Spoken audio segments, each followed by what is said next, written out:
The NWSL season starts on March 25th. You can watch all of the games on Paramount Plus and across CBS Sports platforms. And yes, we are doing every single team preview on a podcast and on YouTube. So tell your friends, make sure you get caught up with everything you need to know before the regular season kicks off. Lisa, we got to chat all things Louisville. Are you ready? I'm so ready. I'm so ready. I love diving into these teams. And Louisville, I'm interested to hear your thoughts on this team as well, because I've got thoughts.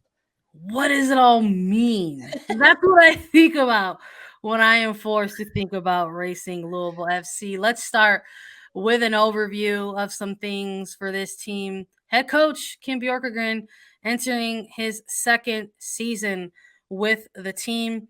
They also added some depth, let's just say, to their coaching staff as well. They welcomed Bev Yanez as part of their coaching staff, running things alongside Bjorkengren as an assistant. And listen, I think if you're looking at Louisville, you have to have a bit of a perception where it's like, well, it can only go up from here, right? Because we've got another bottom half table finish for this team to talk about. They finished in ninth place in 2022, a 5-8-9 record for this team last year. We gave them an offseason grade of a C plus. They made some movement this year. Wouldn't say that they were heavy hitters in the free agency market, and I wouldn't even say that they tackled the NWSL draft in a way that maybe made you think they're going to smash that rebuild button and build up with a lot of young pieces. So we just sort of kept them at an average C plus grade because they did make some very interesting moves, ones that we're excited about, names that ring a lot of cool bells in the international signings. So let's maybe talk a little bit about how some of these players arrived to Racing Louisville. What were some of these off seasons signings and what they look like, and what did the trades mean for this team along the way? Uh, Draft day was interesting because they fleshed out their roster in a certain kind of way, because while they did make a couple of picks, they also weren't afraid of making the draft day move, and they did that. They said, you know what, we've got a pick in the first round. Let's get involved in this. Let's make some moves and still exit this draft with a couple of selections, and they did that. They participated in a trade with Gotham FC. They initially had that fourth pick overall, gave that up for some allocation money and the rights to Paige Monahan, who is now listed on this preseason roster as a defender. We'll chat a bit more about it. And just when we thought that maybe Racing Louisville was going to stand pat and sort of build with what they've got in front of them, they participated in a couple other moves. One was a bit of a sign and trade on a loan with Liga MX Femenil side Tigres Femenil, and they also made a trade with North Carolina Courage. So they went ahead and acquired Carson Pickett and Abby Urseg for Emily Fox. And then coming out of the draft, they drafted Ohio State forward Kayla Fisher, Notre Dame defender Brianna Martinez, New Mexico forward Jaden Edwards, Alabama forward Riley Parker. And this is the player that was involved in a bit of a sign and loan and trade type of move. Nigerian forward Uchenna Kanu arrived to Racing Louisville FC via a transfer, and Racing Louisville went ahead and loaned out their rookie forward Riley Parker, who will spend time with Tigres Femenil out in Liga MX Femenil. So a lot of interesting movement for this team in their off season. So it wasn't enough for us to be like, wow, this is a home run out of the park. Like, we're giving them an A, but it was interesting enough for us to keep our attention and say, what does it all mean, Lisa? Yeah, I think that with Kim Björkegren as the head coach of Racing Louisville, we will continue to see a lot of interesting, exciting international signings for a number of different reasons. One of them being that Kim Björkegren spent a lot of time coaching overseas. He's from Sweden. He coached in Sweden for years. He coached in China for years. He coached in Cyprus for years and in Greece. he just has had his hand all over the world of women's football. So he understands all these different styles of play, and he's seen players. I mean, that's how he got Wang Shuang last year, a trade in the middle of the season. It was a player that he had formerly coached and continued to have a relationship with and stayed in touch with, and said he wanted her. And now we look at all of these trades that have happened. I think a really smart trade for Kim Björkegren to get someone like a Paige Monahan, because not only does that add depth, but it adds a little bit of familiarity with the league already, getting a player like Monahan.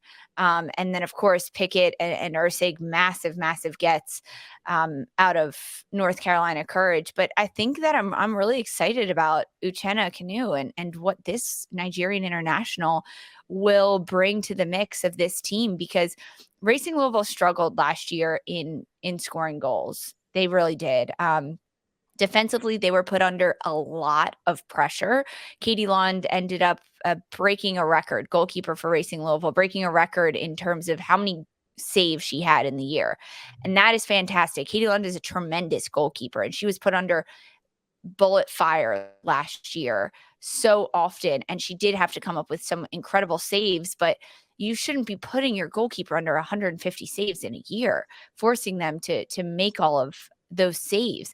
So I think it starts a little bit higher up the pitch, and that's really what we're seeing in this trade, or in this get with Uchenna Kanu. I think this is massive for Racing Louisville, and then really solidifying up that back line and getting someone like a Carson Pickett and an Abby Urseg and a Paige Monahan listed as a defender. But I think it could work, right? I mean, Paige Monahan is a veteran, and we've seen it time and time again how many forwards are converted into outside backs. And I think Paige Monahan could do it, right? If anyone could do it, I think it could be her. She's really impressive. She does have this tenacity to chase down every ball till the end, to be a good 1v1 defender, because she's been forced to do it with Gotham last year when they were put under a lot of defensive pressure.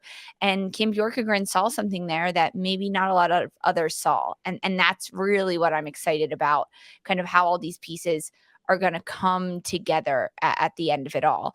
And it's a bit of a balance, what you gain and what you lose, and how this works out. And for Racing Louisville, they didn't really lose too many pieces in this offseason, which is a big positive for them, because they needed to add from last year. They needed to grow and spruce up their roster. They really only lost defender, U.S. women's international player Emily Fox to North Carolina in that trade. That's definitely a big loss. This is a big player and international, but they gained two defenders in that trade in Abby Urseg and Carson Pickett. So Racing Louisville, great job. Way to win that trade with North Carolina, in my eyes. Okay. That's it They're winners. So Racing wins that. right there. Buy one, get one. She said 2 for 1. Sign me up. I love that. I mean, okay, well, so maybe not as a detrimental as a loss as maybe others might consider that to be, in your opinion.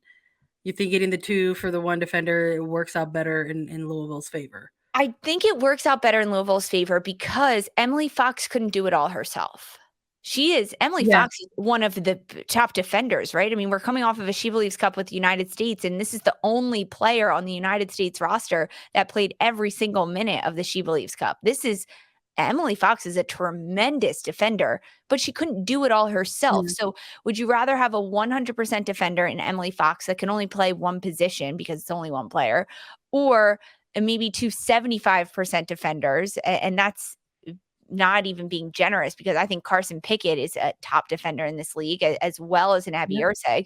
And now you've got two of them that you can split amongst the back line, cover a bit more space. They're also really familiar with each other playing at North Carolina, and they're veterans, right? They've got experience. Carson Pickett has international experience with the U.S. Abby Urseg, a lot of international experience with New Zealand.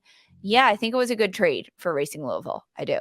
All right. So when we're looking at them as winners of that trade, when you're looking at maybe all of these acquisitions that they made during the offseason, which one for you is like the biggest win in terms of the players that they've added in the offseason? Is it one of Pickett or Urseg? Is it someone like a Monahan? I heard you chat a little bit about Uchenna Kanu. Who, in your opinion, is the big win and the big get in amongst these? Carson Pickett for sure. This is a player that is is almost a like for like swap with Emily Yeah. Fox, and I think it's gonna do great things for Racing Louisville, honestly. Yeah, I'm in agreement with you. I'm only as excited about the Uchenna move because they went and they got somebody like Carson Pickett. I wanna see it. Exactly. I Yes, wanna yes, see it. that's it. It's like a hand in hand because Pickett's gonna be sending those crosses into the Oh, box, man. and now we know Uchenna's gonna get on the end of them. I wanna Oh see my it. gosh, the I wanna see fireworks. it. The fireworks.